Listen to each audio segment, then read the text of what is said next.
1, 2, 3. This is take 2. 2 takes is actually a crap load for me, not because... Welcome to the video. I shouldn't start off like that. You don't need to hear that. We are going to talk about how to fix corporate America in a huge way today. I'm sorry I started out with the whole take thing. This is very low budget, we'll say. Me, phone, hola. And I forgot to start this phone. Did I remember it this time? Yeah. So anyway, it doesn't make sense and it's impossible to go back. So anyway, here we are, take 2. So I'm well practiced at this point, and I got some highlighter on my fingers, which you know is always the best sign of how good is a YouTube going to be. How much highlighter is on the YouTuber's fingers, if I can call myself a YouTuber. We're almost at 10K subscribers. So, how to fix corporate America.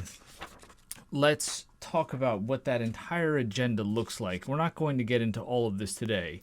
This is going to be a quick and digestible way to restructure your calendar so that you have more peace of mind, clarity, focus, all that kind of good stuff. I just had deja vu. That means good things. The whole agenda is calendar, goal management. That's what we're talking about today. Gamifying behavior, something else that we can get into deeper. I've done that. It will fix things huge ways, whatever. Capacity modeling, leadership 101, telling your story. I'm still trying to figure out what this whole syllabus looks like, but the purpose of today is the following: calendar management and how it relates to goals, fixing your week-to-week calendar struggles and how it's going to make hitting annual goals that much easier. We're going to do a potato chip review. We're bringing in segments now. We're growing, we're evolving, we're having all the fun. We're going to redo somebody's resume. That's going to be another segment. And we're going to talk about how we restruct the week to better align with the year. That means clarity on priorities. That means aligning with those priorities. And basically, I'll walk you through the entire system. But first, let me introduce you to my father-in-law, my nephew, and I think Ev's got an appearance in here as well. I've been keeping these random potato chips in my cupboard because I love food review content, but I just don't take the time to prioritize it. So anyway, enjoy a quick potato chip review. All right. Name? Brody Panook. How old are you? 16. And how long have you known me? Probably since I was born, so 16 years. How weird of an uncle am I? Not weird. Pretty cool. Name? Paul, And how long have you known me? since 2005. Has it been? Yeah. Yeah. And how weird of a son-in-law am I? At times you're a little different, It's great. You tried. but you are a great son-in-law. Oh, thank you. You're fine, Bob. Thank you.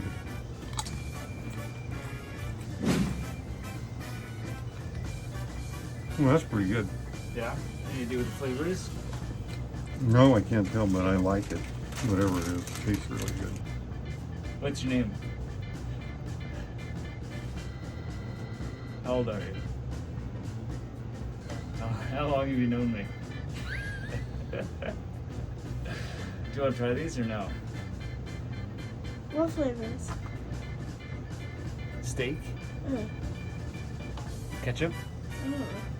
Ketchup. Yeah. There you have it. Yeah.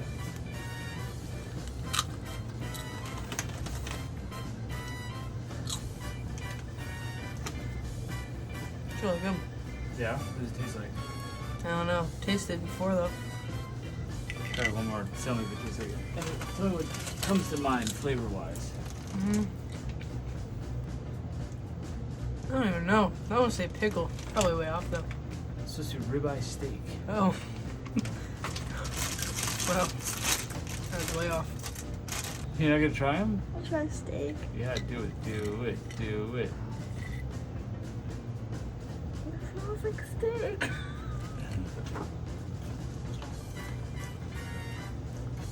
Wow. Mmm. Right? Tastes like steak, That's actually really good. right?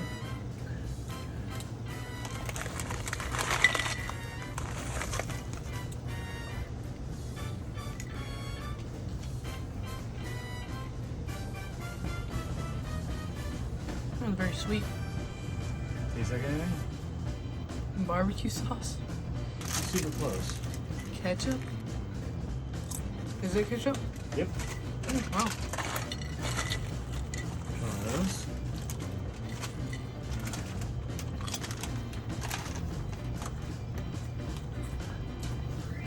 Well, that's different. Any idea what that is? My ketchup. Is it ketchup? We try the ketchup ones. I don't like ketchup, but. Oh.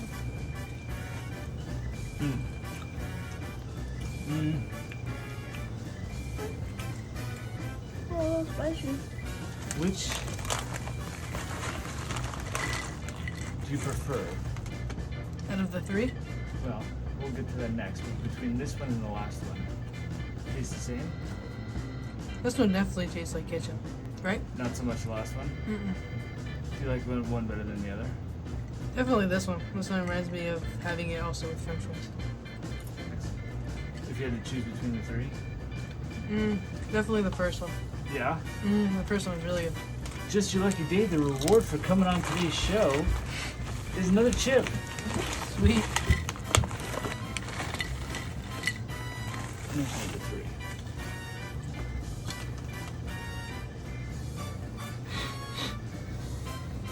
I don't know, but I like it too. Is there a favorite between the three? Probably this one guy here. Take one more. That is Korean ribeye steak. The last one, the second and third one were both ketchup. These just happen to be random ones that I have in the house. And, Huh. Well, this one, yeah, that's steak, that's good. yeah. All right.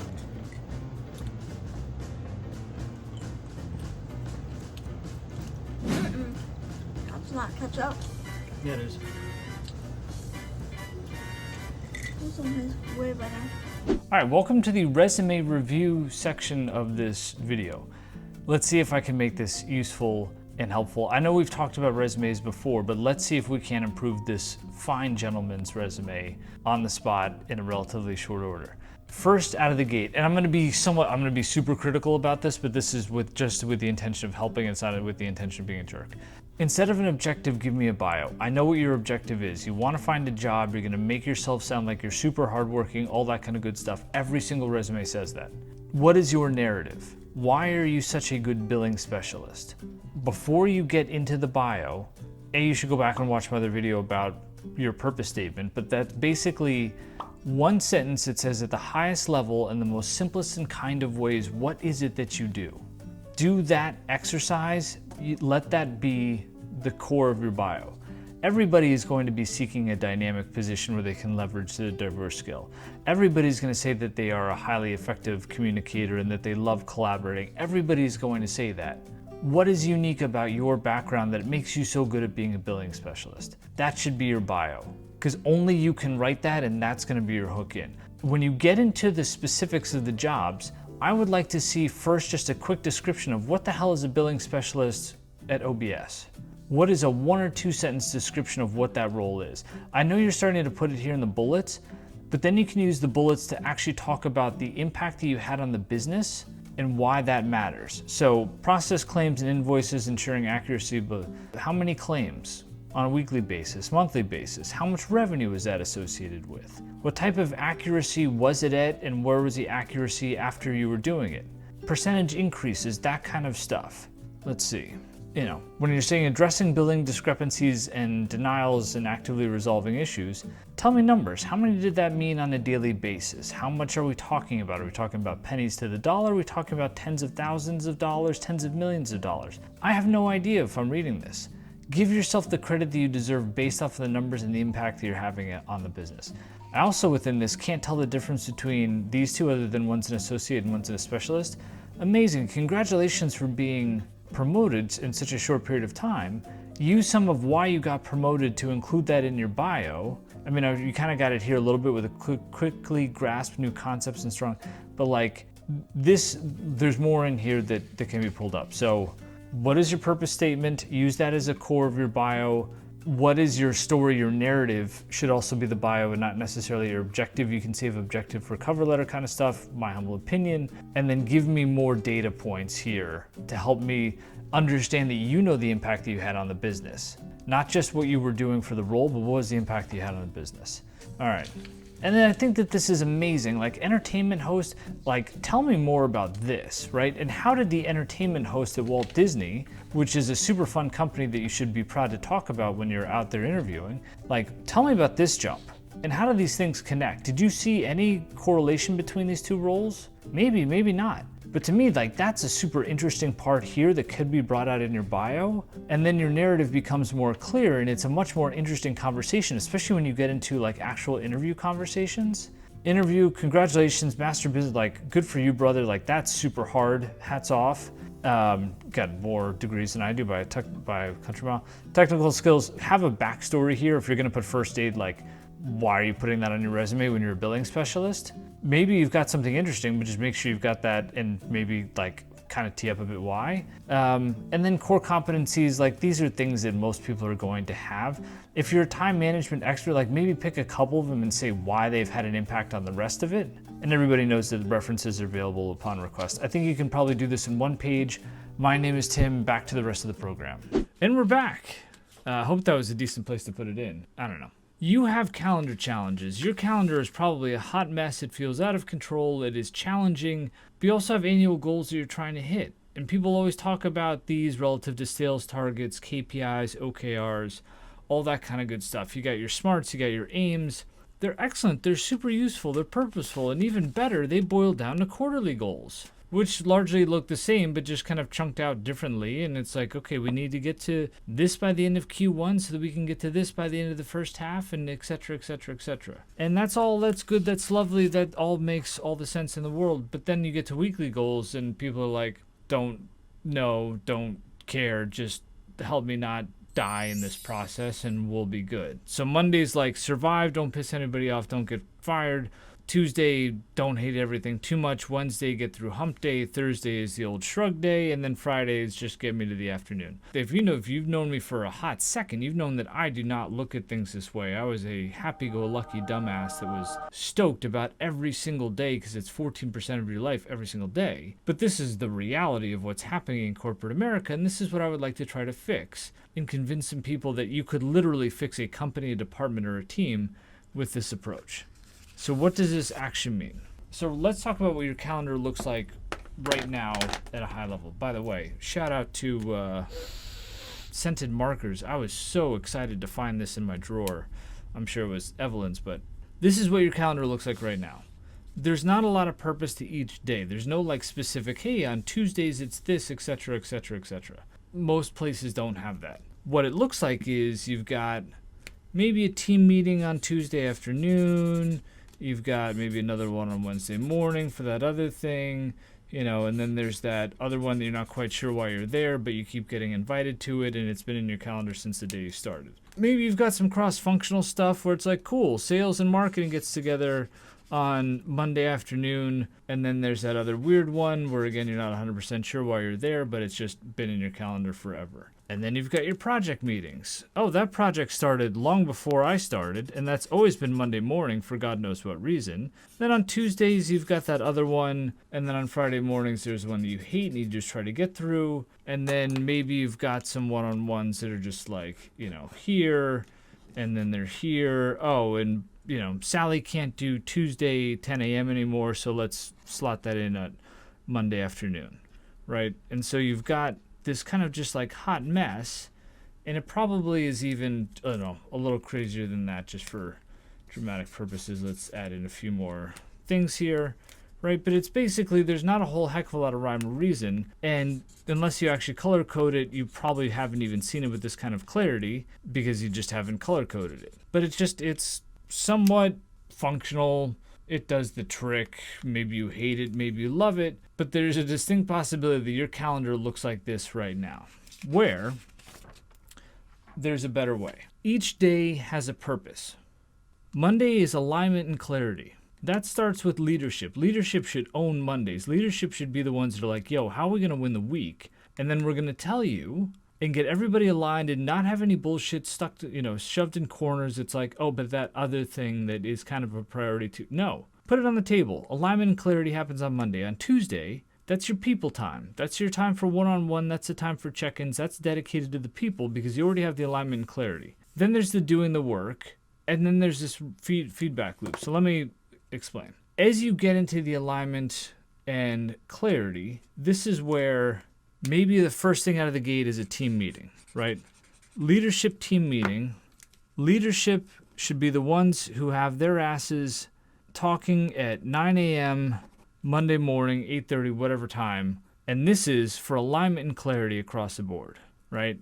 So then if you've got another one shortly thereafter, that can be a little deeper, and that's kind of like, that's more just straight team meeting based off of the priority that they set. Say this is at 10:30. Then your noon could be your cross-functional. Cross-functional. I know I'm writing into Tuesday, but Tuesday's simple. And then let's do one more cross-functional at the end of the day, and that could either be, you could do cross-functional, you could do team, but this is for readout that ties back to the alignment and the clarity. And say this one is at 3 p.m. Leadership gets their asses in the door, and while everyone else is easing into the week, as they should for the first hot minute, leadership should be the first ones in there like, what do we need to do this week? What are the priorities? How are we explaining this to everybody? That these are the things that we need to accomplish this week. Why? Because of the piece of paper that I put on the ground, which says that there are annual goals and there are quarterly goals that could be broken down on a week-to-week basis. What are the actual priorities? Not everything can be a priority all the time. You only have a certain amount of hours to work during a day. What are the actual priorities for this week? Create that type of clarity and consistency, and the results will be staggering. You do that, then the team meetings can kind of build off of that. We discussed X, Y, and Z this morning. How does that sound to y'all? Cool. Well, that might not be the same as what Bob said over in accounting. Well, great. Guess what? You got a cross-functional meeting that's coming up later that can layer off of this, and then there can be an end-of-the-day readout. Leadership discussed these are the things, and this is what I call win the week. This is, not only is this Monday, this is win the week. Because if you can win even 30 weeks a year, like really win them, how much easier do you think it's going to be able to hit your goals, annual, quarterly, whatever? This is how you win the week. You start off with clarity, you get it into the team meetings, you make sure it's cross-functional, you get everyone on the same page, and you read it out because there's transparency wholeheartedly across the board. The more shit that's hidden away or the more like side priorities, that makes it impossible to do the rest of it. And then on Tuesdays, that's when you've got your people time. This is really just one-on-ones, right? Everybody's got them, or smaller team meetings. This is your people time. If you've got this type of clarity, if you've got this organizational structure already in place, then you're checking in with people on a one-to-one basis. Cool. Hey, I'm hearing something different priority-wise. Let's go back and talk about that. Hey, are you cool? Are you in a position where you're good for what's happening this week, for general progress? This helps with not only what could be discussed here, but it creates this nice kind of dichotomy, I'll call it, of what is on this person's radar, whether you are managing up or managing down, and then what are the other things you need to talk about versus just being like a hodgepodge of status updates, etc. There's more clarity in regards to what needs to happen this week that can then influence Tuesday, and then again, specific purpose and intention on a day-by-day basis. Then your Wednesdays can be the things like, maybe you've got a project meeting that's kind of baked in here, but like you could have a couple of project meetings baked in. But this is the doing the work, and this is the project meetings, and I'll also say review and approvals. You start to get dedicated time for stuff like this that I'll color in yellow because it's kind of like a project meeting of sorts, right? You got R and A here as well. Then you've got dedicated time. So when you've got the priorities that you set and the clarity, and you have updates in your one-on-ones, and you're having your project meetings, and you know that on Wednesday afternoons you're reviewing and approving X, Y, and Z, whether you're putting that into a review and approval queue or you're waiting for feedback. This works for waterfall, if you're familiar with that project management strategy. This works with agile. This works if you like Scrum. This is an iterative process that can work with all of the different project management styles that are out there, because it gives structure and clarity. And yes, you can shift things around, and obviously I'm not putting in specific time slots here outside of just trying to explain this at a high level, But this starts to give structure and clarity, and it carves out all of this time instead of just having all these haphazard meetings that just pop up everywhere. Structure, clarity, and specificity by day, which is going to help with mental clarity, which is going to mean that you're like, cool, I get to wait for Thursday for that thing. You're going to get stoked about the review and approval meeting. I got stoked about review and approval meetings, but that was just me. But it also just helps you wrap your head around things and compartmentalize a bit better. Then, on Friday, this is the beauty of it. You get some sort of what we call the marketing alignment call. I'm just going to call it your alignment. I'm so bad at writing when I know that there's somebody watching. Sorry for my terrible handwriting. Team meeting on Friday afternoon that can then recap, how did this go? Right? You're not going to go through all of it, but if the priority here is project, updates, feedback loop, questions, comments, concerns going into the next week. We did this with a 400-person marketing department every single week. We did not mandate it. The attendance was super high on a consistent basis. And we used it to celebrate. You know that amazing project that Stu worked on down in Florida over the last couple months? This is Stu's opportunity to tell everybody about how it went so well, why, and what everybody else can learn from it. That person that just got back from that event in San Diego that might have learned a little bit about whatever they were there for can use this opportunity to tell the rest of the department about it. It's for sharing, it's for celebrating, it's for the feedback loop, and it helps set up the following week. Because you've had this clarity, you've spent the one-on-one time, you've done the work, you can talk about it, you can shine a light on projects, you can get questions, you can also creates this full circle of clarity and consistency that people crave. When things are like, I'm not 100% sure what's going on with X, Y, or Z, that's the worst. Especially if you feel like you may or may not be tied into something. This overall, let me put all my contraptions down. Transparency and clarity. True alignment that has to start first thing on Monday morning. Leadership should have their asses in chairs doing that on a consistent basis first thing on Monday to set up the rest of the week super well for everybody else. It gives you more dedicated one-on-one time and more people time. So you're not being like, oh, I just got out of this other thing. Like, have a dedicated chunk of time that is for people, both managing up and down. More dedicated time for doing the work.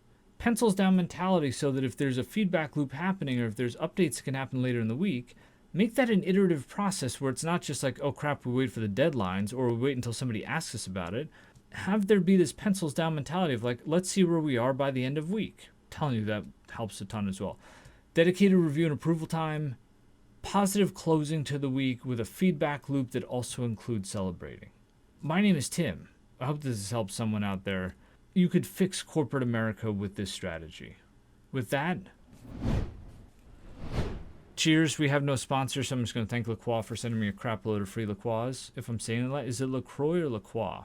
Anyway, Sloane, I don't mean to bring up more Florida Panthers things. 20 seconds to go. One last gasp for Edmonton. But yes, this is the Florida Panthers logo sponsor, which 3 seconds to go.